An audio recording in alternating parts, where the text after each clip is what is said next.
नमस्कार।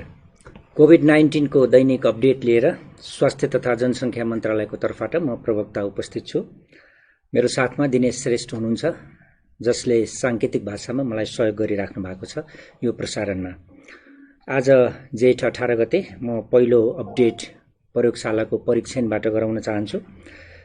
पीसीआर विधिबाट गरिएका परीक्षणहरूको आजसम्मको कुल संख्या 69,582 पुगेको छ। त्यसैगरी आरडीटी विधिबाट गरिएका परीक्षणहरूको संख्या 1,11,109 पुगेको छ, जसमध्ये गत 24 घण्टामा पीसीआर विधिबाट गरिएका परीक्षणहरू 2,853 वटा सम्पन्न भएका छन्। त्यसैगरी आरडीटी विधिबाट गरिएका परीक्षणहरू 4,054 भएका छन्। हामीले पीसीआर विधिको परीक्षणहरू र आरडीटी विधिबाट गरिएका परीक्षणहरू क्रमशः विस्तार गरि नै रहेका छौं। यहाँले यो स्लाइडमा देख्न सक्नुहुन्छ, जति पीसीआरबाट परीक्षणहरूको संख्या बढिरहेको छ, त्यसै क्रममा संक्रमितको संख्या पनि पहिचान भइरहेको अवस्था छ। विभिन्न प्रादेशिक विवरणहरू मैले दिन चाहन्छु। आरडीटी विधिबाट गरिएका प्रादेशिक विवरणहरूमा प्रदेश नम्बर 1 मा आजसम्म 11,933 वटा आरडीटी विधिबाट परीक्षणहरू सम्पन्न भएका छन्। त्यसैगरी प्रदेश नम्बर 2 मा 6,933, बागमती प्रदेशमा 25,882, गण्डकी प्रदेशमा 8,735, प्रदेश नम्बर 5 मा 23,003 वटा, त्यसैगरी कर्णाली प्रदेशमा 13,203 र सुदूरपश्चिम प्रदेशमा 21,820 गरी जम्मा 1,11,109 वटा आरडीटी विधिबाट परीक्षणहरू सबै प्रदेशमा सम्पन्न भएका छन्। क्वारेन्टाइनमा रहेका व्यक्तिहरूको विवरण दिन चाहन्छु। प्रादेशिक विवरण अनुसार आज क्वारेन्टाइनमा रहेका व्यक्तिहरूको संख्या प्रदेश नम्बर 1 मा 3,556, त्यसैगरी माफ गर्नुहोला 36, त्यसैगरी प्रदेश नम्बर 2 मा 19,983, बागमती प्रदेशमा 2,423, गण्डकी प्रदेशमा 3,514, प्रदेश नम्बर 5 मा 35,000, कर्णाली प्रदेशमा 19,589 र सुदूरपश्चिम प्रदेशमा 35,147 जना क्वारेन्टाइनमा रहनुभएको छ। यसरी देशभर क्वारेन्टाइनमा रहने व्यक्तिहरूको संख्या 1,19,192 रहेको छ। विभिन्न अस्पतालहरूमा आइसोलेसन कक्षमा उपचारको लागि रहनुभएका संक्रमितहरूको प्रादेशिक विवरण यस प्रकार छ। प्रदेश नम्बर 1 मा 135 जना रहनुभएको छ उपचारको लागि, प्रदेश नम्बर 2 मा 519 जना, बागमती प्रदेशमा 14 जना, त्यसैगरी गण्डकी प्रदेशमा 20 जना, प्रदेश नम्बर 5 मा 509 जना, कर्णाली प्रदेशमा 122 जना र सुदूरपश्चिम प्रदेशमा 20 जना विभिन्न अस्पतालहरूमा उपचारको क्रममा रहनुभएको छ र जम्मा संख्या 1,349 रहेको छ। त्यसैगरी डिस्चार्ज हुने व्यक्तिहरू गत पछिल्लो विवरण अनुसार जम्मा 1 जनाको थप डिस्चार्ज भएको छ। उहाँ भरतपुर अस्पतालबाट डिस्चार्ज हुनुभएको हो। मकवानपुर हेटौडाका 25 वर्षीय महिला डिस्चार्ज हुनुभएको छ सो अस्पतालबाट। यसरी डिस्चार्ज हुनेको कुल संख्या 220 पुगेको छ। प्रदेश नम्बर 1 मा आजसम्म 30 जना डिस्चार्ज हुनुभएको छ। प्रदेश नम्बर 2 मा 104, बागमती प्रदेशमा 29, गण्डकी प्रदेशमा 3, प्रदेश नम्बर 5 मा 48 र सुदूरपश्चिम प्रदेशमा 6 जना गरी कुल 220 जना डिस्चार्ज हुनुभएको छ। यो संक्रमित व्यक्तिहरू र डिस्चार्ज हुने व्यक्तिहरूको यहाँले यो ग्राफ देख्न सक्नुहुन्छ, जसमा संक्रमित व्यक्तिहरूको संख्या पनि बढिरहेको छ भने डिस्चार्ज हुने क्रम पनि यथावत रूपमा बढि नै रहेको छ। कुल डिस्चार्ज हुने व्यक्तिहरू 220 मध्ये पुरुषहरू 172 जना हुनुहुन्छ भने महिला 48 जना रहनुभएको छ। कल सेन्टरको अपडेट गराउन चाहन्छु। हाम्रो दुईवटा कल सेन्टरहरू छ, 1133 र 1115, जसमा यहाँहरूले निशुल्क रूपमा डायल गरेर कोभिड-19 को विषयमा विभिन्न जिज्ञासाहरू, प्रश्नहरू सोध्न सक्नुहुन्छ। सो प्रश्न जिज्ञासाको उत्तर हाम्रा स्वास्थ्य कर्मीहरूले यहाँहरूलाई दिनु नै हुनेछ। गत 24 घण्टामा यसरी सोध्ने कलहरू 1239 वटा हामीलाई प्राप्त भएका छन्। त्यसैगरी हाम्रो यहाँहरूसँग जोडिने माध्यम विशेष वेब पेज covid19.mohp.np छ, covid19.mohp.gov.np, जसमा लगइन गर्न सक्नुहुन्छ। त्यसैगरी मोबाइल एप्लिकेसन छ हाम्रो स्वास्थ्य नामको, जसलाई डाउनलोड गरेर यहाँहरूले त्यसमा पनि आफ्नो विवरणहरू भर्ने विभिन्न जानकारीहरू लिन सक्नुहुन्छ। सो प्रयोग गर्ने व्यक्तिहरूको संख्या दिन प्रतिदिन बढिरहेको छ र आफ्नो स्वास्थ्यको बारेमा विभिन्न विवरणहरू भरेर सो मूल्याङ्कन गर्ने व्यक्तिहरूको संख्या गत 24 घण्टामा 533 छ। यसरी आजसम्म 51,858 जनाले यो फारम भर्नुभएको छ। यानि कि आफ्नो स्वास्थ्यको बारेमा यहाँहरूले जानकारी यसबाट लिन सक्नुहुन्छ। र सो विवरण भरेपछि गत 24 घण्टामा थप 6 जना सम्भावित संक्रमितको जोनमा पर्नुभएको छ, यानि कि रेड जोनमा। यसरी रेड जोनमा पर्ने व्यक्तिहरू हालसम्म 470 हुनुहुन्छ। सो 6 जना व्यक्तिहरू विराटनगरका, काठमाडौँका, पर्साका, झापाका र तेह्रथुमका व्यक्तिहरू रहनुभएको छ।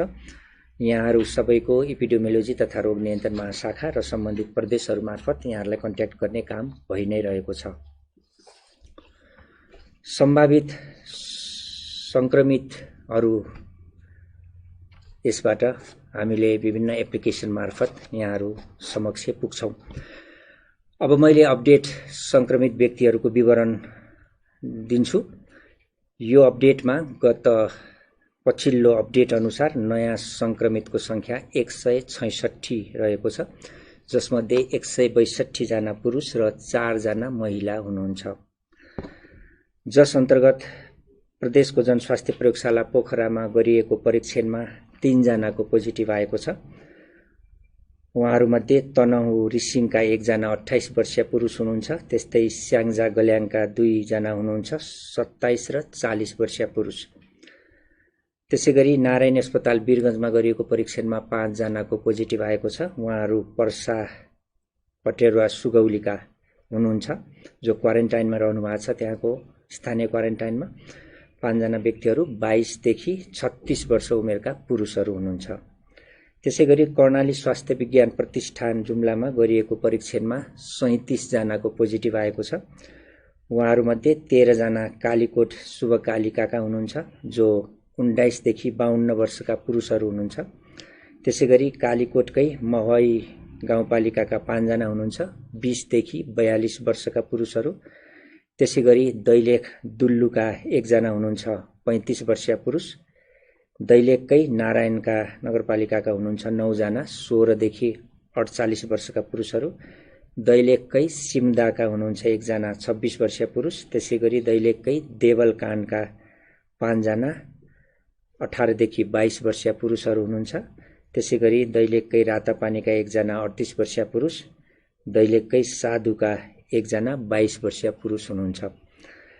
त्यसैगरी तहाँ कर्णाली स्वास्थ्य विज्ञान प्रतिष्ठानमै गरिएको परीक्षणमा बाजुरा जुजनाथका 1 जना, 40 वर्षीय पुरुषको पनि पोजिटिभ आएको छ। यसरी कुल पोजिटिभ आउनेको संख्या सो प्रतिष्ठानमा गरिएको प्रयोगशालामा 37 छ। त्यसैगरी प्रदेशको अस्पताल सुर्खेतमा र पशुपन्छी अन्वेषण प्रयोगशाला सुर्खेतमा गरिएको परीक्षणमा 26 जनाको पोजिटिभ आएको छ। उहाँहरूमध्ये सल्यान कुपिण्डेका 25 जना, 11 देखि 60 वर्ष उमेरका व्यक्तिहरू हुनुहुन्छ, सबै पुरुष हुनुहुन्छ। त्यसैगरी सुर्खेत बराहतालका 1 जना 4 महिने बालिका हुनुहुन्छ। त्यसैगरी धुलीखेलमा गरिएको परीक्षणमा 1 जनाको पोजिटिभ आएको छ। उहाँ कपिलवस्तु शिवराजका हुनुहुन्छ, 32 वर्षीय पुरुष। भेरीको अस्पतालमा गरिएको प्रयोगशालामा 8 जनाको पोजिटिभ आएको छ। बाँके नरैनापुरका 2 जना, 21 र 25 वर्षीय पुरुष। त्यसैगरी बाँकेकै खजुराका 1 जना, 30 वर्षीय पुरुष।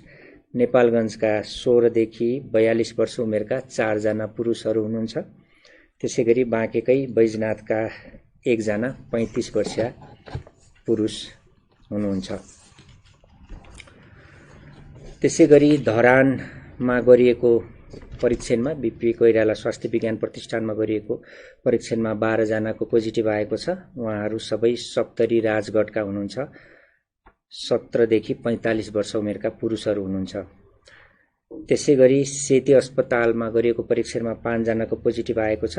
कैलाली भजनीका 1 जना 23 वर्षीय पुरुष, कैलाली जानकी गाउँपालिकाका 1 जना 34 वर्षीय पुरुष, कैलालीकै त्रिनगर क्वारेन्टाइनका 1 जना 47 वर्षीय पुरुष, बाजुरा अस्पतालमा रहनुभएका 2 जना 2 वर्षीय बालिका र 23 वर्षीय महिलाको पनि पोजिटिभ आएको छ। त्यसैगरी कोशी अस्पतालको प्रयोगशालामा गरिएको परीक्षणमा 5 जनाको पोजिटिभ आएको छ। झापा गौरीगञ्जका 4 जना 23 देखि 39 वर्षका पुरुषहरू र मोरङ विराटनगरका 1 जना 45 वर्षीय महिला हुनुहुन्छ। अन्तिममा राष्ट्रिय जनस्वास्थ्य प्रयोगशालामा गरिएको परीक्षणमा 64 जनाको पोजिटिभ आएको छ। उहाँहरूमध्ये धनुषा मुखियापट्टी क्वारेन्टाइनमा रहेका 21 जना जो 19 देखि 46 वर्ष उमेरका पुरुषहरू हुनुहुन्छ। त्यसैगरी कपिलवस्तु महाराजगञ्जका 4 जना 25 देखि 41 वर्षीय पुरुष हुनुहुन्छ। त्यसैगरी रौतहटको क्वारेन्टाइनमा रहनुभएका 29 जना हुनुहुन्छ, जसमा 4 वर्षका, 9 वर्षका र 12 वर्षका बालकहरूदेखि लिएर 52 वर्षका पुरुषहरूसम्म हुनुहुन्छ। त्यसैगरी सर्लाहीका 10 जना हुनुहुन्छ। 1 वर्षका बालक सहित 15 देखि 50 वर्ष उमेरका पुरुषहरू हुनुहुन्छ। यसरी आज थप 166 जनाको पोजिटिभ आएको छ। पछिल्लो अपडेट अनुसार यो समेत गरेर हालसम्मको संक्रमितको संख्या 1567 पुगेको छ, जसमध्ये पुरुषहरू 1450 जना र महिला 117 जना हुनुहुन्छ। प्रादेशिक विवरण दिन चाहन्छु। यहाँहरूले यो बारमा पनि देख्न सक्नुहुन्छ प्रदेशको विवरण। प्रदेश नम्बर 1 का 9 जिल्ला हालसम्म समेटिएका छन्, जसमा 165 जना हालसम्म संक्रमित रहनु भएको छ। प्रदेश नम्बर 2 का सबै 8 जिल्ला समेटिएका छन्, जसमा हालसम्म 624 जना संक्रमितको संख्या छ। बागमती प्रदेशका 12 जिल्लामा 45 जना संक्रमितको संख्या छ हालसम्म। त्यसैगरी गण्डकी प्रदेशका 6 जिल्लामा तनहु थप भएको छ, 23 जना हुनुहुन्छ संक्रमितको संख्या। त्यसैगरी प्रदेश नम्बर 5 मा 9 जिल्ला समेटिएका छन्, 560 संक्रमितको संख्या छ। त्यसैगरी कर्णाली प्रदेशका 5 जिल्ला समेटिएका छन्, जसमा कालीकोट र सल्यान थप भएको छ। जम्मा संक्रमितको हालसम्मको संख्या सो प्रदेशमा 123 छ र सुदूरपश्चिमका 8 जिल्ला समेटिएका छन्, बाजुरा थप भएको छ र त्यहाँ संक्रमित हुने संख्या हालसम्म 27 छ। यसरी कुल संक्रमितको देशभरको संख्या 1567 रहेको छ। विभिन्न जिल्लामा मृत्युहरू भएको व्यक्तिहरूको, जस्तै डडेलधुराको 6 वर्षीय बालकको मृत्यु भएको सम्बन्धमा, गुल्मी जिल्लामा 56 वर्षीय पुरुषको मृत्यु भएको सम्बन्धमा आत्महत्याको कुरा छ त्यहाँ। त्यसैगरी काठमाडौँको एक निजी अस्पतालमा पनि मृत्यु भएको सम्बन्धमा यो मृत्यु भएको व्यक्तिहरूको परीक्षण भइरहेको यहाँहरूलाई म जानकारी गराउँछु र परीक्षणको रिपोर्ट पश्चात हामीले त्यसको नतिजा भन्ने नै छौँ। त्यसैगरी फेरि हामीले दुःखद खबर छ। हिजो दुल्लु नगरपालिका वडा नम्बर 7 पटाङ्गिनीका दैलेखका क्वारेन्टाइनमा रहनुभएका नेपाल विद्युत प्राधिकरण भवनको क्वारेन्टाइनमा रहेका दुल्लु नगरपालिका 11 का 35 वर्षीय पुरुषको मृत्यु भएको थियो हिजो र उहाँको स्वाब कलेक्सन गरेर रिपोर्टमा पोजिटिभ आएको छ। त्यसैगरी 2 वर्षीय बालिका जो आमा बाबु सहित भारतबाट 8 दिन अगाडि नेपाल आउनु भएको थियो, स्थानीय क्वारेन्टाइनमा बस्नु भएको थियो, बाजुरा जिल्लाको कुरा हो यो। बालिकालाई ज्वरो, श्वास प्रश्वासमा समस्या र झाडा पखाला भए पश्चात जेठ 15 गते बाजुरा अस्पतालमा भर्ना गरिएको थियो र उहाँको 16 गते स्वाब कलेक्सन भएर हाल रिपोर्ट आउँदा गए राति भनौँ आजको सबेरै बिहान 2:30 बजे मृत्यु भएको खबर हामीलाई प्राप्त भएको छ। उहाँको पनि PCR टेस्ट सेती प्रादेशिक अस्पतालमा गर्दा पोजिटिभ आएको छ। यसरी हिजो 1 जना र आज 1 जना गरी 2 जना थप हुँदा देशभरका कोभिड-19 बाट डेथ हुनेको मृत्यु हुनेको संख्या 8 पुगेको छ। अब यो संक्रमणको स्थिति पनि बढ्दै गएको अवस्था र मृत्यु पनि यस सँगसँगै गइरहेको अवस्थामा हामीले मृत्यु भएकाहरूको आत्माको चिर शान्तिको प्रार्थना गर्दछौँ र शोकाकुल परिवारमा समवेदना पनि मन्त्रालयको तर्फबाट व्यक्त गर्दछौँ। यो परिप्रेक्ष्यमा हामीले विभिन्न निर्णयहरू पनि गर्दैछौँ। कसरी PCR को दायरा फराकिलो गर्ने, कसरी बढाउने, मसिनहरू थप्ने कुरा र विभिन्न प्रदेशमा रहेका प्रयोगशालाहरूको क्यापासिटीहरू बढाउने कुरा पनि हामीले गरि नै रहेका छौँ। यसै क्रममा विभिन्न अस्पतालहरूमा, विभिन्न स्वास्थ्य संस्थाहरूमा फेरि पनि चिकित्सकहरूमाथि, स्वास्थ्यकर्मीमाथि दुर्व्यवहार भएको समाचारहरू आएका छन्। सो सम्बन्धमा स्वास्थ्य तथा जनसङ्ख्या मन्त्रालयमा माननीय मन्त्रीज्यू समेत उपस्थित हुनुभएको बैठकमा हाम्रो छलफलहरू भएका छन्। मन्त्रालयको गम्भीर ध्यानाकर्षण भएको छ। यसमा मन्त्रालय यसको भर्त्सना पनि गर्दछ। यस्ता क्रियाकलापहरूको हामीले दुःख व्यक्त गर्छौँ। यस्तो कुरा कदापि नदोहोरिन सम्बन्धित सबैलाई हामी अपिल गर्छौँ। यो हाम्रो आह्वान हो र यस्ता घटनाहरूमा संलग्न व्यक्तिहरूलाई कानुनको दायरामा ल्याएर सजायको परिधिमा राख्ने स्वास्थ्य तथा जनसङ्ख्या मन्त्रालयले प्रतिबद्धता जाहेर गर्छ र सबै चिकित्सक तथा स्वास्थ्य कर्मीहरूको उच्च मनोबल राख्न कुनै पनि कसर बाँकी नराख्ने मन्त्रालयले निर्णय गरेको छ। अन्तिममा अब आज मे 31 हो, विश्व धूम्रपान रहित दिवस। यो वर्षको नारा सुर्तीजन्य उद्योगहरूले गर्ने छलकपटपूर्ण प्रवर्धनबाट युवाहरूलाई बचाऊ र उनीहरूलाई धूम्रपान तथा निकोटिनबाट हुने असरहरूको रोकथाम गरौँ भन्ने मूल नारा रहेको छ। यो धूम्रपान गर्ने, मद्यपान गर्ने व्यक्तिहरूमा कोरोनाको बढी संक्रमण जोखिम बढ्ने अवश्य नै छ। हामीले बारम्बार यो कुरा पनि गर्दै आछौँ। कदापि स्वास्थ्यको लागि यो लाभदायक छैन, नितान्त हानिकारक छ। यसबाट धेरै रोगहरू लाग्छन्। यो विषयमा आजको यो दिवसको बारेमा र यससँग सम्बन्धित कुराहरू स्पष्ट पारिदिन, यहाँहरूलाई थप जानकारी दिनको निम्ति हामीले doctor Vishnudatta Paudel, professor doctor Vishnudatta पौडेललाई यहाँ निम्ताएका छौँ। म उहाँलाई यो फ्लोर दिँदै आफ्नो अपडेट यही अन्त्य गर्छु। नमस्कार।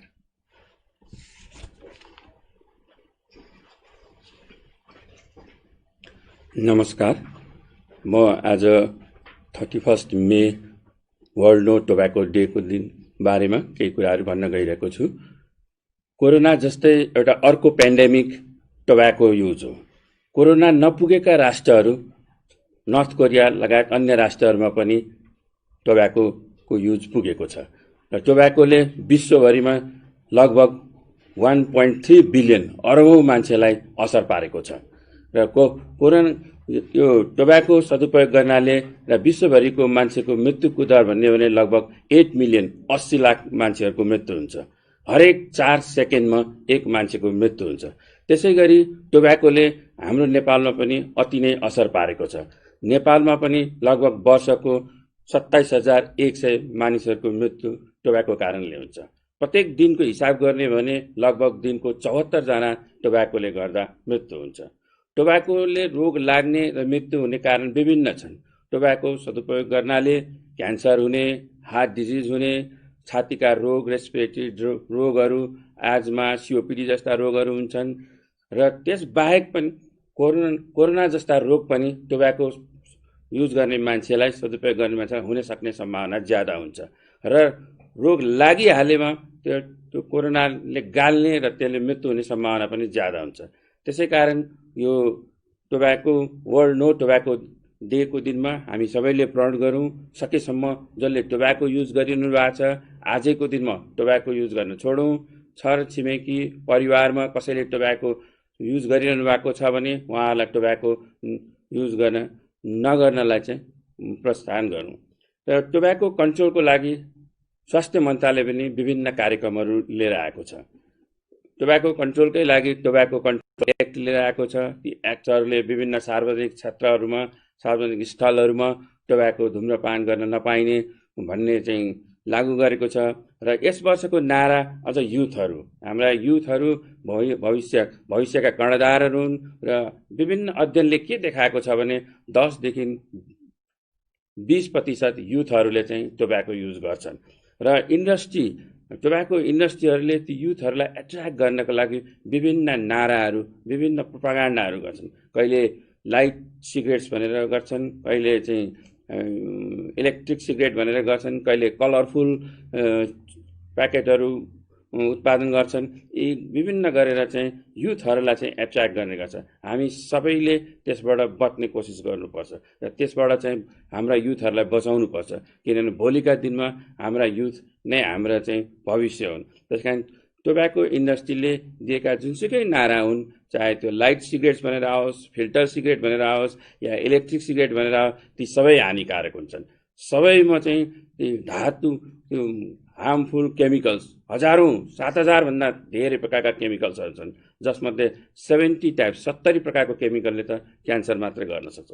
त्यस कारण हामी सबैले मिलेर यो वर्ल्ड नो टोब्याको डेको उपलक्ष्यमा हाम्रा युथ बच्चाहरूलाई बचाउन कोसिस गरौँ र प्यारेन्ट्सहरूले, गार्जेनहरूले पनि यदि कथनकाल धुम्रपान गर्नुहुन्छ भने पनि बच्चाहरू, युथहरूको अगाडि नगरौँ।